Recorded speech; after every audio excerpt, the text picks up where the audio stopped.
একটা চুক্তি তো হয় আসলে লাভ ক্ষতি দুই পক্ষের বিচার করি। এই চুক্তি দেখলে যে কেউ বলবেন এখানে বাংলাদেশের লাভ নেই বললেই চলে। যুক্তরাষ্ট্র নিয়ে নেবে, তাদের প্রতিষ্ঠান বলে দেবে এটা হালাল, এই পোল্ট্রির পণ্য তোমাদের আনতে হবে, সেটা নিয়েও কোনো প্রশ্ন করা চলবে না।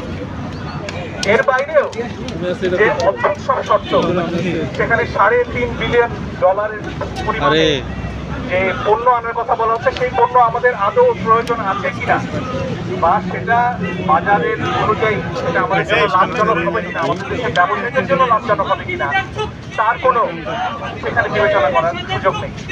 এবং এই যে অদ্ভুত ব্যাপার, এই একটা চুক্তি যেটা এখনো বাস্তবায়িত হওয়া শুরু হয়নি, কার্যকর করা শুরু হয়নি, আইনি প্রক্রিয়া শেষ করার 8 দিন পরে এটি বাস্তবায়ন হওয়ার কথা, সেই চুক্তি বাস্তবায়ন হওয়ার আগেই বোয়িং কেনার অর্ডার হয়ে গেছে। 14খানা বিমান আমরা কিনবো, যদি অনেকে বলেন যে অন্য জায়গা থেকে এর চেয়ে ভালো অফার আমাদের বাংলাদেশের জন্য ছিল।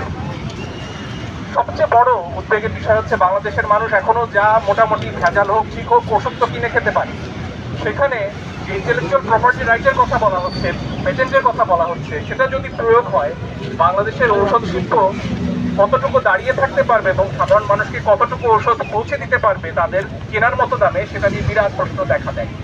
এবং অনেক ক্ষেত্রেই বিভিন্ন নীতি নির্ধারণের ক্ষেত্রে বাংলাদেশের আসলে মার্কিন যুক্তরাষ্ট্রের মুখাপেক্ষী হয়ে থাকতে হবে।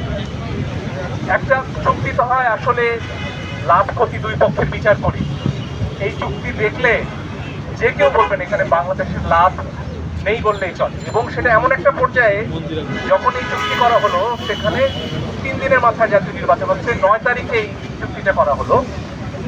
অন্তর্বর্তী সরকারের ম্যান্ডেট কি ছিল আমরা তো সবাই জানি, 3টা ম্যান্ডেট বারবার বলা হয়েছে: বিচার, সংস্কার এবং নির্বাচন। তার কি ম্যান্ডেট ছিল এই চুক্তিটা করা, যেখানে বাংলাদেশের নীতি নির্ধারণের সার্বভৌম ক্ষমতা বিক্রি করে দেওয়া হচ্ছে মার্কিন যুক্তরাষ্ট্রের কাছে? কোন অধিকারে অন্তর্বর্তী সরকার এই চুক্তি করেছে?